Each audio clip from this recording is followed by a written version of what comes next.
1. All right, guys. Oh, let me make sure I'm in the camera. So today we are going to be working with factor pairs. So let's get to the right slide here. So our I can for today is that I can find the factors of a number. So you might be asking yourself, what is a factor? So a factor is a whole number that multiplies with another factor to get a whole number product.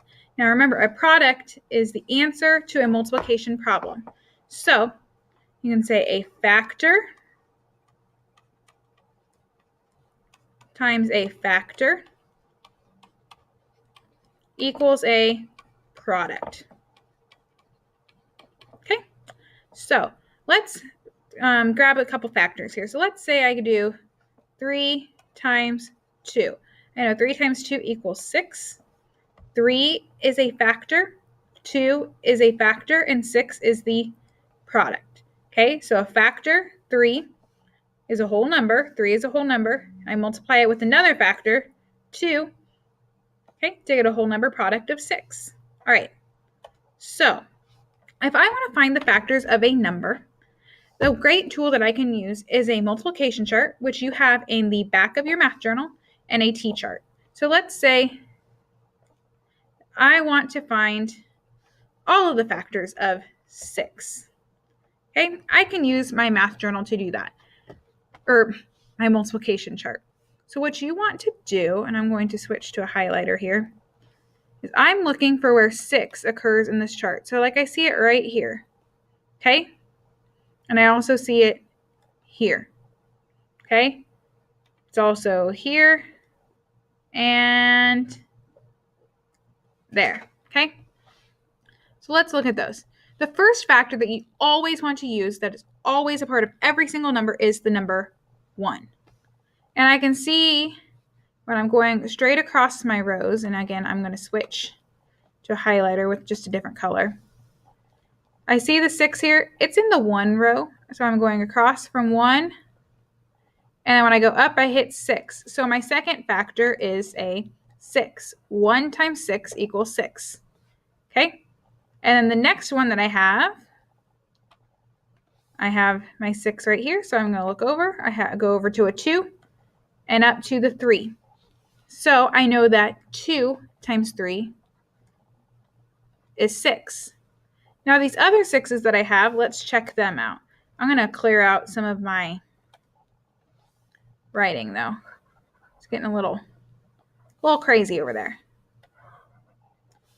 So, and I'll highlight those 6s again. Sorry, guys. Had one there and one there. Wrong color, but it'll be fine. So I have this 6 here. Oh, look, it goes over to 6 and up to 1. I already listed 1 and 6, so I don't need to put those again. Those factors are the same. And with this 6 as well, I have 3 and 2. I already have those, so I don't need to list them again. The order of the factors doesn't matter. In multiplication, the order of the numbers doesn't matter. I can say 1 times 6 equals 6, or 6 times 1. So my factors for 6 are 1, 2, 3, and 6. Okay, and those equations, I could say 1 times 6 and 2 times 3. Okay, these are the equations. These are just the list of factors.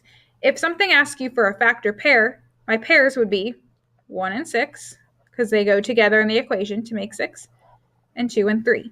Let's try a different one.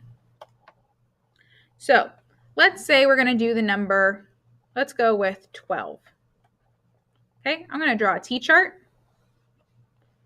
Now, I first want to go in this chart, and I'm thinking about all the numbers that I can multiply together to get to 12. Okay, so, but let's just see. I see a 12 here. Where else do I see 12? Here. I'm just kind of checking each row. 12 here. The 4 row I have a 12. 5 row I don't have 12s. 6 row got 12s. 7s, no more 12s. 8s, 9s. After a while, the last one I get is the 12 row. I have a 12. Okay, so let's look at these. The first factors that I'm seeing are 1 and 12, which of course 1 is a factor of every number. Don't forget 1 and the number itself, 1 and 12. Okay, so the next one I have is 2 and 6. Okay, 2 times 6. And then I have, let's see, 3 times 4. Then I have 4 times 3. Uh-oh. 4 and 3. 3 times 4 and 4 and 3. Those are the same things. I don't need to write them again, okay, because the order doesn't matter. And then when I go here, I have 6 and 2. Don't need to do those. And I have 12 and 1 because I already have all these. Once you get through them, then you're just going to start doing them backwards because a multiplication chart names the fact twice, once each way. I had it 1 times 12, and down here I have 12 times 1. Order doesn't matter.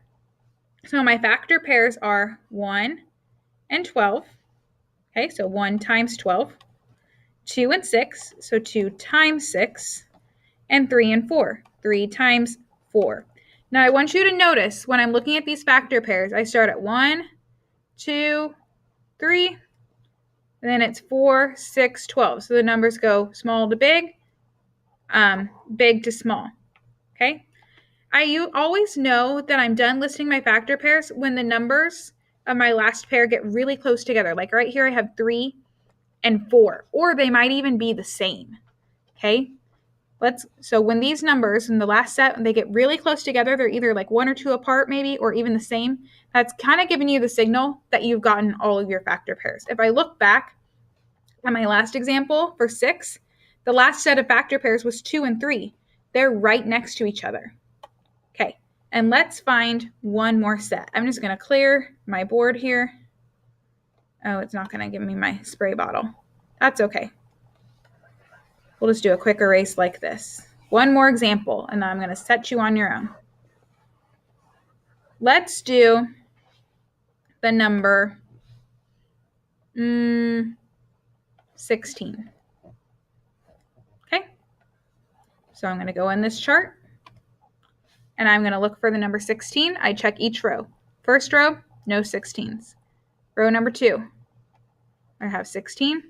3s, I don't see 16. And you can look straight across because they're going in order 12, 15, 18. So there's no 16 in between there. So I can go to the next row. 4, I have 16. 5, no 16. 6, no. 7, no. 8, I finally get to 16 way down here, which tells me that I probably already found all of my factor pairs up here, but we'll just check. 9, no 16s. 10, no 16s. 11, no 16s. 12, no. So that's probably it. So let's list these out. I have 2 times 8. And then I have 4 times 4. So notice how those are the same. That's telling me that I've got all the factor pairs listed out. But wait, I'm missing one. Can you guys guess which one I'm missing? If you said 1, you're totally correct because remember, 1 is always a factor, 1 and the number itself. So I should always have 1 and 16 still. Even though it's not on my chart here, 1 times 16, 1 and 16 are still factors. Okay, and let's double check this last one. I have 8 and 2.